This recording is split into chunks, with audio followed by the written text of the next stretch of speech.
What exercises can we do at home to help with vertigo or persistent dizziness? So I'm Joey Remini from seekingbalance.com.au, and I work with people who have complex conditions that include all different types of vertigo and persistent forms of dizziness.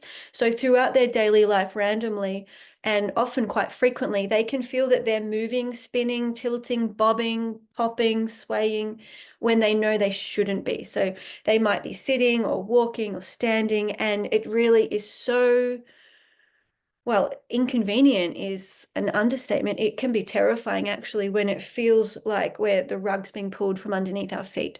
So the good news is our balance system is not just coming from our vestibular system in our inner ears. We also gain balance through our visual system, through our eyes and what we're seeing. We're mapping the world and understanding contours and gradients.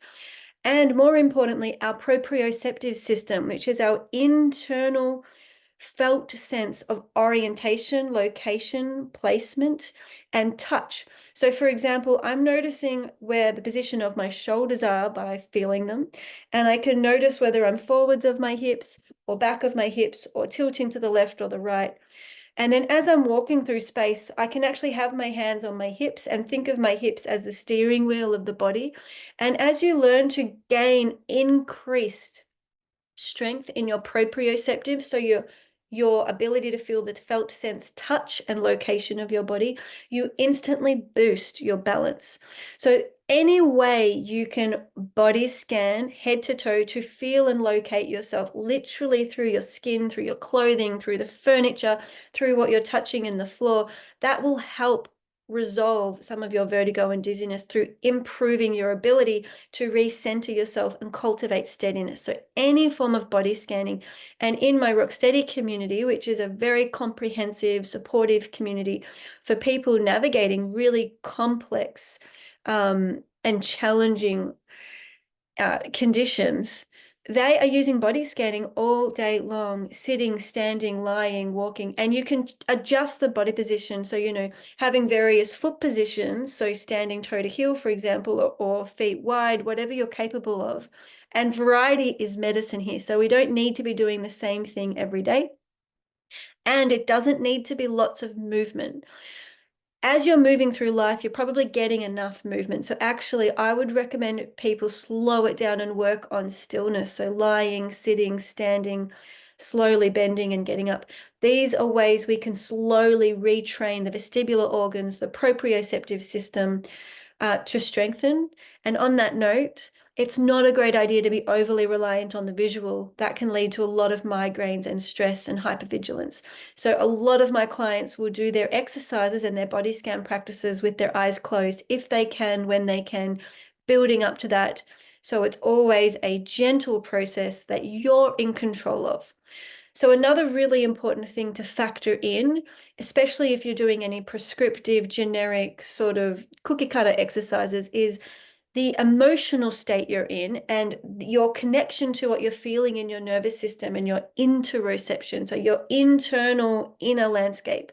It's really important that you're feeling grounded, steady, connected to yourself, safe enough, comfortable enough as you do these body scanning and proprioceptive exercises.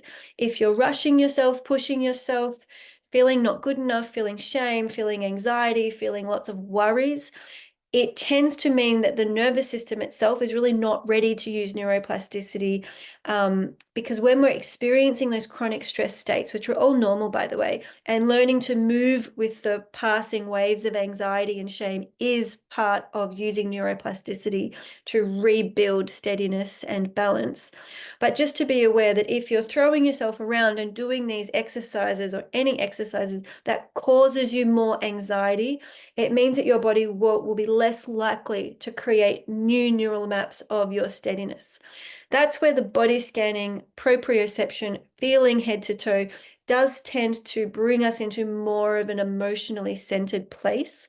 So it has that double whammy bonus of physical, mental, emotional, spiritual, all at once. So there are lots and lots of different exercises you can do for vertigo and dizziness. I honestly think the fact that you're in your body, body scanning, connected to what you're feeling is really the crux of it. It doesn't matter whether you're swaying, rocking, in complicated foot positions, on one leg, on two legs, looking up, looking down. So all combinations are worth exploring, and I go through all of that in detail with my Rocksteady community. But really, I give it to you to create and to experiment and explore with what your body needs, or just to be playful in daily life.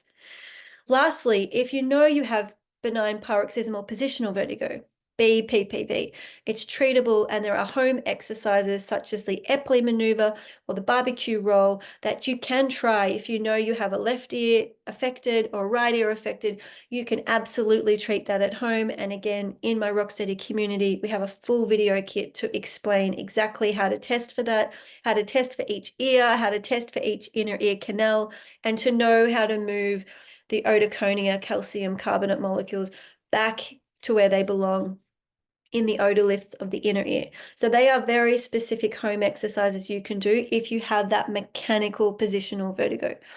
So for everyone with vertigo, I would always recommend coming back to the body scans, because in fact, for any human on the planet who sometimes feels a bit anxious or a bit off, I would recommend returning home to the body in a body scan. It really is such a central, nourishing way to live our lives and to use our body as a compass. So I hope that's useful. If you've got questions, I'd love you to get our free starter kit, and you can hit reply, you can submit your questions, and we can go deeper into the conversation. So I'm Joey Remini from seekingbalance.com.au, and it's a bye for now.